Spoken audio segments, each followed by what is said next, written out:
স্বামীর বাসার ভাতের বড় দাম, কথার কিন্তু মিনিং আছে। স্বামীর বাড়ির ভাত খেতে হলে স্বামীর খোঁটা সহ্য করতে হয়, স্বামীর মায়ের খোঁটা সহ্য করতে হয়, স্বামীর বাবার ডিসরেসপেক্ট সহ্য করতে হয়, স্বামীর বোনের খোঁটা খেতে হয়, অনেক অসম্মান হজম করতে হয়, স্বামীর গালি হজম করতে হয়।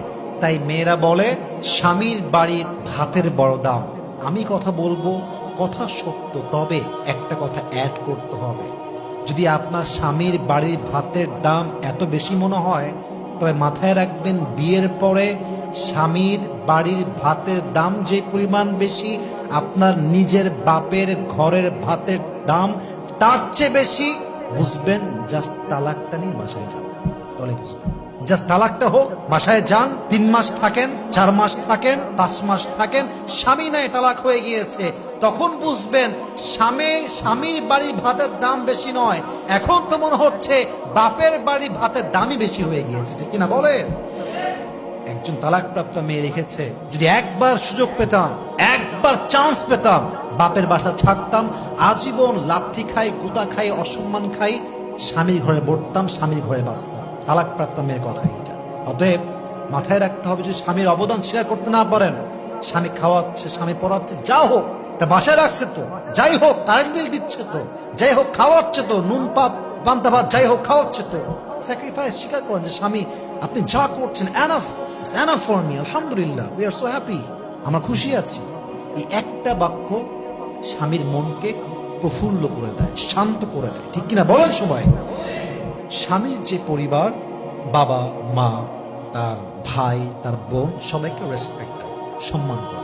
এখন অনেক মেয়ে আমাকে কমপ্লেন করে যে হুজুর, আমি আমার শ্বশুরকে ভালোবাসি, শাশুড়িকেও ভালোবাসি, কিন্তু তারা আমাকে দেখলেই পরের মতো আচরণ করে, কথাবার্তা খুব খুব ক্রিটিসাইজ করে বলে, বাজে বাজে কথা বলে, আমি তো হজম করতে পারি না। আমি বলি, বোন, আপনাকে হজম করতেই হবে, হজম আপনাকে করতেই হবে। আচ্ছা, একটা কথা ভাবেন তো, আপনার শাশুড়ি আপনার সঙ্গে রান্নাঘরে 2টা বাজে কথা বলেছে, অথবা ঘরে বসেছিলেন, 2-1টা কথা বলতে বলতে বাজে কথা হয়ে গিয়েছে, রাগ করে বললেন স্বামীকে, তোর ঘর করবো না, ঘর আমি ছাড়লাম। আমার অবাক লাগে সেই মেয়েদেরকে দেখলে, যে এই মেয়েরা শাশুড়ি একজন মায়ের মতো। আমি কথা ভুল বললাম না ঠিক বললাম? বলেন, শাশুড়ি মায়ের মতো, অবশ্যই তার মা এটা।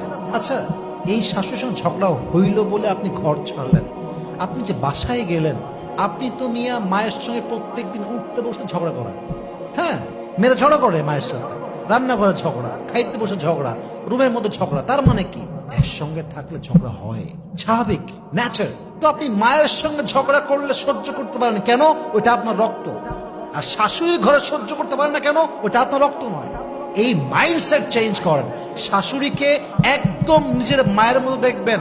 শাশুড়ি ওল্ড জেনারেশন, আপনি নিউ জেনারেশন। আপনার শাশুড়ির চাইতে আপনাকে আরো বেশি স্মার্ট হতে হবে, তবে আপনি সাংসারিক জীবনে সুখী হতে পারবেন। ঠিক কিনা বলেন? অনেক মেয়ে শাশুড়ির জ্বালায়, যন্ত্রণায় সংসার ছেড়ে দেয়, কিন্তু তাকে কৌশলী হতে হবে, স্মার্ট হতে হবে, বুঝতে হবে এই বাড়ি হোক আর সেই বাড়ি হোক, উভয় জায়গায় মায়ের সঙ্গে ঝগড়া আছে না নাই? Take it easy, make it easy. আপনি আপনার হাজবেন্ডের সমস্ত রিলেটিভসদেরকে যতটুকু পারা যায় সম্মান করবেন।